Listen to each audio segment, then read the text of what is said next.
कभी सोचा है एक ऐसे गुरु जो पार्टी करते हैं, कॉर्पोरेट बैकग्राउंड से हैं और फिर भी स्पिरिचुअल गुरु के रूप में लोग उन्हें भगवान मान चुके हैं। तुम्हें बस अपना ज्ञान प्यारा है, सत्य नहीं। हमने पिछला एक वीडियो बनाया था गुड गॉडमैन ऑफ इंडिया के ऊपर। उस वीडियो के कमेंट सेक्शन लिटरली एक्सप्लोड हो गए थे। हर दूसरा कमेंट एक ही नाम पर था, आचार्य प्रशांत। ऐसा लग रहा था जैसे उनके फॉलोअर्स की पूरी सेना हमारे कमेंट सेक्शन पे उतर आई है। मेरा कन्फ्यूजन यहीं से स्टार्ट हो गया, क्योंकि ऑनेस्टली मैंने उनका नाम बहुत नहीं सुना था, लेकिन इतना क्रेज मुझे समझ नहीं आ रहा था। फिर मैंने अपने दोस्तों और रिश्तेदारों से पूछा और मुझे हैरानी हुई ये जान के कि 10 में से शायद कोई एक ही उनके बारे में जानता है। एक तरफ उनका 57 मिलियन सब्सक्राइबर्स वाला यूट्यूब चैनल और दूसरी तरफ रियल लाइफ में उनका नाम इतने कम लोग जानते हैं। इसी बात ने मुझे सोचने पर मजबूर कर दिया और तब मैंने तय किया कि मुझे इनके बारे में डिटेल में रिसर्च करना होगा। एक से एक जरील चीज का तुम्हारे पास विज्ञापन आता है, तुम्हें आज तक कभी तकलीफ नहीं हुई, और हम विज्ञापन के नाम पर भी तुमको वीडियो ही दिखाते हैं, उसकी तुमको तकलीफ हो रही है। मैंने उनका कंटेंट देखा, इंटरव्यूज़ पढ़े और उनके फॉलोअर्स और क्रिटिक्स दोनों की बातें सुनी, और आज जो वीडियो आप देख रहे हैं वो उसी रिसर्च का नतीजा है। तो हेलो फ्रेंड्स, मैं हूं जय और आप देख रहे हैं अर्थात बाय जय। वीडियो तक पहुंच गए हो तो सब्सक्राइब भी कर लेना और कमेंट करके बता देना कि क्या आपने भी आचार्य प्रशांत /AP को कभी सुना है या बिल्कुल भी नहीं। तो चलिए शुरू करते हैं। आचार्य प्रशांत का नाम आज इंटरनेट पर सबसे ज़्यादा चर्चित गुरुओं में से एक है। उनका असली नाम प्रशांत त्रिपाठी है और वो ना सिर्फ एक स्पिरिचुअल टीचर है बल्कि एक रैशनल थिंकर के रूप में भी जाने जाते हैं। महीना बीतेगा, दूसरा शुरू हो जाएगा, 1 साल बीतेगा, अगला लग जाएगा। तुम कभी जवान थे, तुम पाओगे तुम्हारे बाल सफ़ेद होने शुरू हो गए हैं, दांत हिलने शुरू हो गए हैं। पर पता है प्रॉब्लम क्या है? जैसे ही आप उनका नाम लेते हैं लोगों के रिएक्शंस एक्सट्रीम हो जाते हैं। कोई उन्हें भगवान मान लेता है तो कोई उन्हें फ्रॉड और ढोंगी बाबा कहता है। ये डिवाइड समझना ज़रूरी है, क्योंकि यही कन्फ्यूजन आचार्य प्रशांत का इम्पैक्ट और पॉपुलैरिटी को सबसे ज़्यादा अफेक्ट कर रहा है। पॉजिटिव वे में कि नेगेटिव वे में, ये आपको आगे पता चलेगा। आचार्य प्रशांत के यूट्यूब चैनल इंडिया का highest subscribed spiritual content channel है, जिसमें 57 मिलियन सब्सक्राइबर्स हैं guys, almost more than 5.5 crore. लेकिन आपको पता है बहुत सारे लोग ऐसे भी हैं जो उन्हें एक सुपरफिशियल गुरु, एक सेल्फ स्टाइल्ड थिंकर या एक कॉपी कैट के रूप में देखते हैं। उनके क्रिटिक्स कहते हैं कि वो बकवास करते हैं, नेगेटिविटी फैलाते हैं या खुद का लॉजिक खुद ही कॉन्ट्रडिक्ट करते हैं। दूसरी तरफ उनका फ़ैन बेस या उनका फॉलोअर बेस बोला जाए तो वो इतना स्ट्रॉन्ग है कि भारत ही नहीं पाकिस्तान से भी लोग उन्हें भगवान का दर्जा दे रहे हैं। तो ऐसे में सवाल ये उठता है कि सच क्या है? क्या आचार्य प्रशांत सच में स्पिरिचुअल अवेकनिंग का सोर्स है या सिर्फ एक अच्छे मार्केटियर? इस कंफ्यूजन को रिजॉल्व करने के लिए हमें उनकी पर्सनालिटी, उनके बैकग्राउंड और उनकी टीचिंग्स को समझना होगा। तो सबसे पहले बात करते हैं उनकी एकेडमिक और प्रोफेशनल बैकग्राउंड की। तो प्रशांत त्रिपाठी ने IIT दिल्ली से टेक्सटाइल इंजीनियरिंग में ग्रेजुएशन किया।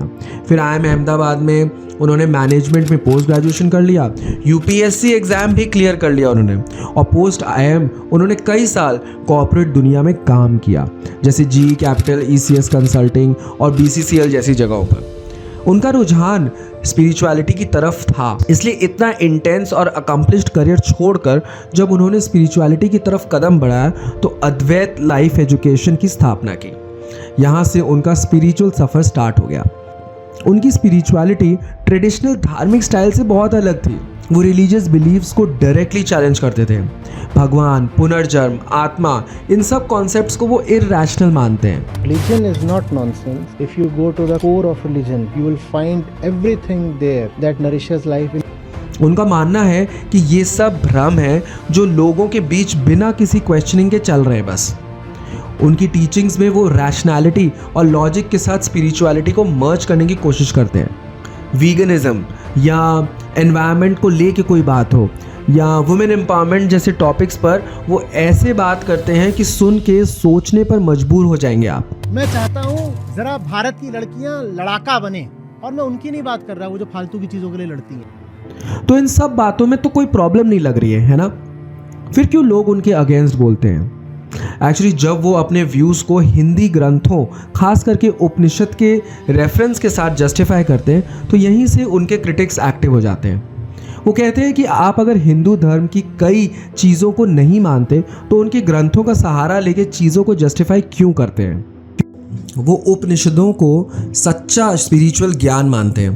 उपनिषदों के पास मालूम है कोई तरीका ही नहीं है, इतनी सीधी सरल बात है, वहाँ कोई जादू टोना चमत्कार ऊपरी बात कुछ होती ही नहीं। लेकिन साथ ही हिंदू धर्म की कई कोर वैल्यूज़ को रिजेक्ट कर देते हैं। वो कहते हैं कि इन वैल्यूज़ को समय के साथ डिस्टॉर्ट कर दिया गया है। यहीं से लोग उनके अगेंस्ट हो जाते हैं। आचार्य शब्द के यूज़ से भी उनकी आइडेंटिटी और भी ज़्यादा कॉम्प्लिकेटेड हो जाती है। अब देखिए होता ये है कि जब आचार्य शब्द लग जाता है तो ये टाइटल उन्हें धार्मिक गुरु के रूप में लेबल कर देता है। कई लोग उन्हें इसलिए फॉलो करते हैं क्योंकि वो उन्हें रिलीजियस गुरु समझने लगते हैं, जबकि वो असली में स्पिरिचुअलिटी, सामाजिक जागरूकता और अपने आप को बेहतर करने वाली बातें करते हैं। You have to ask yourself how better I am compared to what I was yesterday. और लोग सोचते हैं कि उनको रिलीजियस बातें की जाएंगी तो लोग वहाँ पे कंफ्यूज हो जाते हैं कि सुनने आए थे कुछ और सुन रहे हैं कुछ और। लोग उन्हें इसलिए भी गलत समझ लेते हैं क्योंकि जो ऑडियंस उन्हें सुनती है डेफिनेटली एक डीप रूटेड हिंदुइज्म के बिलीव्स होते हैं। जब उनकी बातें उन बिलीव्स के साथ टकराती हैं तो कॉन्फ्लिक्ट होता है। और जब वो शादी, फैमिली स्ट्रक्चर या महिलाओं के रोल्स पर बात करते हैं तो कई बार उनके स्टेटमेंट्स बोल्ड और रूड हो जाते हैं। Marriage that is founded on the body itself is bound to suffer from cheating, and that is the punishment such a marriage deserves. इसी वजह से लोग उनके कंटेंट्स को अपनी सुविधा के हिसाब से चुनते हैं। कई लोग कहते हैं कि वो ज्ञान तो अच्छा देते हैं लेकिन महिलाओं के केस में उनकी सोच अजीब है। एक्चुअली लोग क्या करते हैं कि कुछ चीज़ें सुनते हैं और कुछ चीज़ें सिलेक्टिवली छोड़ देते हैं। और ऐसे में होता ये है कि आचार्य प्रशांत का जो मेन मैसेज है वो उनको क्लियर नहीं होता। लोग वही बात मानते हैं जो उन्हें पहले से बनी बनाई सोच के साथ मैच करती हो। अगर आपने उनकी स्पीचेस सुनी है तो कभी कभी आपने फील किया होगा कि उनका टोन थोड़ा हार्श हो जाता है। वो सॉफ्ट स्पोकन और ओवरली डिप्लोमेटिक पर्सन नहीं है, वो डायरेक्ट बात करते हैं। कई बार तो वो स्टेज पे गुस्सा तक हो जाते हैं। मैंने पूरी अपनी जिंदगी बेहिसाब जी आउटरेजियसली, और न जी होती वैसे तो आज आपसे ही बातें नहीं कर पा रहा होता। बताइए सही जी है कि गलत जी है। और लोग सोचने लगते हैं कि ये बंदा पीस की बात करता है लेकिन खुद कितना डिस्टर्ब लगता है। पर ये कॉन्ट्रडिक्शन भी समझने लायक है कि शायद वो चाहते हैं कि लोग उन बातों से शेक हो जाएं, उनका कंफर्ट बबल टूटे। इस पूरी सिचुएशन का सबसे इंटरेस्टिंग और कॉम्प्लिकेटेड पहलू ये है कि आचार्य प्रशांत दोनों दुनिया, ट्रेडिशन और मॉडर्निटी के बीच में है। वो एक तरफ वेदांत और उपनिषद जैसे ग्रंथों का रेफरेंस देते हैं और दूसरी तरफ वो ये भी कहते हैं कि पुनर्जन्म, आत्मा, मोक्ष जैसे कॉन्सेप्ट्स में विश्वास मत करो। मेरा क्या होगा, मैं कौन हूँ, मैं कहाँ जाऊँ, मैं क्या करूँ, मैं इतना छोटा क्यों हूँ, मेरे साथ ही बुरा क्यों होता रहता है, मैं बेहतर कैसे हो जाऊँ, ये सब सवाल समाप्त हो जाते हैं। यही मुक्ति है। मुक्ति याद रखना मैं से होती है। ये मिक्स कई लोगों को कंफ्यूज कर देता है। आचार्य प्रशांत कहते हैं कि जब तक तुम खुद से पूछकर किसी डिसीजन पर नहीं आते हो तब तक तुम बस कॉपी कर रहे हो। अब देखिए ये एक बहुत रिवॉल्यूशनरी बात है लेकिन अनकंफर्टेबल भी है, स्पेशली उन लोगों के लिए जो एक कंफर्ट जोन में रहना चाहते हैं। इन्हीं सब चीज़ों की वजह से मुझे लगता है कि उन्हें बैकलैश मिलता है। इनफैक्ट उनकी पर्सनल लाइफ में उनका बहुत पहले ड्रिंक करने वाला कोई वीडियो था या पार्टी में कोई फ़ोटो आ गई उनकी, तो आज भी उन्हें उसके लिए बैकलैश मिलता है। पर यहाँ एक इम्पॉर्टेंट पर्सपेक्टिव समझना ज़रूरी होगा कि क्या एक स्पिरिचुअल टीचर जो इस तरह का है, जो एक कॉर्पोरेट बैकग्राउंड आप और हम जैसे लोगों जैसा है, उसकी क्या पर्सनल लाइफ उसकी टीचिंग्स को कमज़ोर बना देगी क्या? अगर वो सामाजिक सुधार और फ्रीडम की बात आज कर रहा है तो क्या उसकी प्राइवेट चॉइसेस तब जब उसने की थी उस पर क्या आज सवाल उठाना सही है? मेरे हिसाब से नहीं। उनका काम ज़्यादा इम्पॉर्टेंट है। अगर बात करें उनके इम्पैक्ट की तो वो लोग जो उन्हें पर्सनली पसंद नहीं भी करते उनके लिए भी उनका कंटेंट एक मिरर जैसा हो सकता है। उनकी बातें अनकंफर्टेबल हैं देखिए, लेकिन वही डिस्कम्फर्ट कई बार सेल्फ अवेयरनेस का पहला स्टेप हो जाता है। उनका फोकस ये है कि यूथ लोग भी स्पिरिचुअल बातों से जुड़ पाए, People, especially the young people, the intellectual people, they conflate religion and spirituality, and because they do not like what they see in the name of religion, they go away from spirituality as well. और सबसे बड़ी बात, उन्होंने लोगों को permission दी है कि गुरुओं से सवाल पूछें और ऐसे वैसे सवाल नहीं, बहुत ही डिफ़िकल्ट और डायरेक्ट सवाल पूछे जाते हैं उनसे।